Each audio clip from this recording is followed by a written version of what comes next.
আসসালামু আলাইকুম ভিউয়ার্স, স্ক্রিনে আপনারা একটি প্যাসেজ দেখতে পাচ্ছেন এবং এই প্যাসেজে অনেকগুলো ব্ল্যাঙ্কস আছে, অর্থাৎ খালি স্থান আছে। আমি এখন সুইটেবল ওয়ার্ড দিয়ে এই ব্ল্যাঙ্কসগুলো ফিল আপ করব। তো ভিউয়ার্স সঙ্গেই থাকুন। প্রথম সেন্টেন্সটি হচ্ছে যে it is said that a true friend, এটা বলা হয় যে একজন প্রকৃত বন্ধুকে ইজ অ্যাসেট, একজন প্রকৃত বন্ধুকে একটা সম্পদ। তাহলে এখানে আমরা একজন মানে বলতে কি এ, তো এখানে অ্যান বসাবো যেহেতু কনসোনেন্ট দ্বারা ওয়ার্ডটি স্টার্ট, ভাওয়াল দ্বারা এই যে ওয়ার্ডটা আছে ওয়ার্ডটা স্টার্ট হয়েছে, যার ফলে আমরা এখানে অ্যান বসালাম। ওকে, তারপরে দেখি স্ট্যান্ডের অনেকগুলো অর্থ আছে। পাশে দাঁড়ানো অর্থ আছে, তারপরে আছে যে সমর্থন করা, স্ট্যান্ড বা দাঁড়ানো অর্থে হতো। আমরা এখানে যদি দাঁড়ানো অর্থ দেখি সে দাঁড়ায়, পাশে দাঁড়ানো অর্থে যদি হয় তাহলে আমাদের সবচেয়ে বেশি ম্যাচিং করবে যে হি স্ট্যান্ড বাই হিজ ফ্রেন্ডস, সে তার বন্ধুদের পাশে দাঁড়ায় in time danger. In time মানে কোন সময়, বিপদের সময়। তাহলে ইন টাইমের সাথে ডেঞ্জারের সম্পর্ক, তাহলে এখানে আমরা অফ বসায় দিলাম। তাহলে ইন টাইম অফ ডেঞ্জার, সে বিপদের সময় কি তার বন্ধুদের পাশে দাঁড়ায়। He is not greedy person, সে লোভী ব্যক্তি নয়। জাস্ট এখানে আমাদের একটা আর্টিকেল বসাই দিলে হবে এ, সে কি একজন গ্রিডি পারসন মানে লোভী ব্যক্তি নয়। ওকে, হি ড্যাশ উইশেস, সে কামনা করে for the welfare of dash friend. Okay,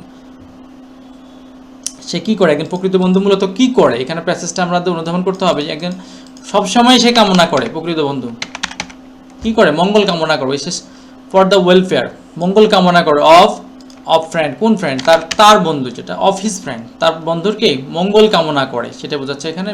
but কিন্তু ইট ইজ ম্যাটার রিগ্রেট, আমরা একটা আছে ফ্রেজ ওয়ার্ড আছে ম্যাটার অফ রিগ্রেট, অর্থাৎ হচ্ছে পরিতাপের বিষয়, বা স্বাভাবিকভাবে যদি অর্থ করি তাহলে ম্যাটারের সাথে রিগ্রেটের একটা সম্পর্ক আছে, এই সম্পর্কের জন্য আমরা এখানে অফ বসাবো। এ ম্যাটার অফ রিগ্রেট মানে একটা পরিতাপের বিষয়, যে এটা পরিতাপের বিষয় যে এ ট্রু ফ্রেন্ড, একজন প্রকৃত বন্ধু ইজ ভেরি ড্যাশ টুডে, প্রকৃত বন্ধু খুব কমই দেখা যায়। এটাকে এক কথা বলা যায় কি বিরল।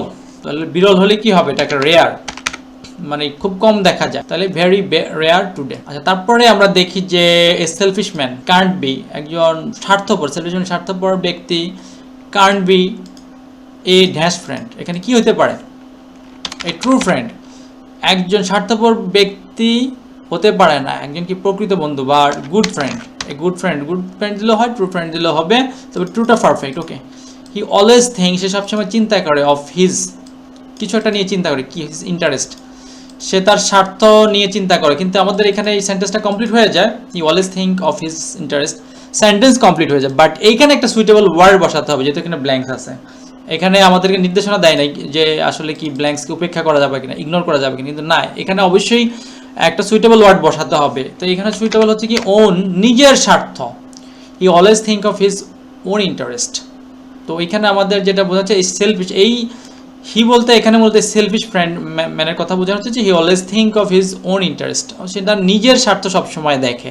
তো ভিউয়ার্স, আশা করি আপনারা বুঝতে পারছেন। যদি আপনাদের ভালো লাগে অবশ্যই শেয়ার করবেন। ধন্যবাদ।